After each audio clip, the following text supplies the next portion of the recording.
আসসালামু আলাইকুম। Hi guys, প্রিয় ভাই ব্রাদার। মুরগি আমার কিছু অসুস্থ ছিল, দু একটা মুরগি মারা গেছে।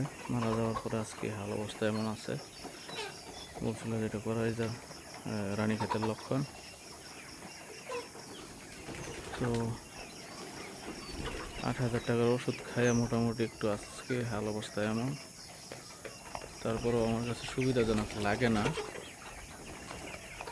তো দেখা যাক, আজকে নারিশ কোম্পানির ডাক্তার আসার কথা। মুরগিগুলো দেখা হাতে দইরা দেখা যাক কি বলে, কি ওষুধ খাওয়াইতে বলে, তো সেটাই খাওয়ানোর চেষ্টা করুন। তো সবাই দোয়া করেন আমার মুরগির বাচ্চাগুলো যেন সুস্থ হয়ে যায়, ভালো থাকে। ঠোঁট কাটার বয়স ছিল, তো ঠোঁটগুলো কাটতে পারতেছি না, শুধু অসুস্থতার কারণে। তো সবাই দোয়া করবেন ঠোঁটগুলা কাটা যায়, সাথে সাথে ওই সেটের মাঝে উঠাইতে পারি। সবাই দোয়া রাখবেন। তো সবার কাছে দোয়া চাই। আসসালামু আলাইকুম।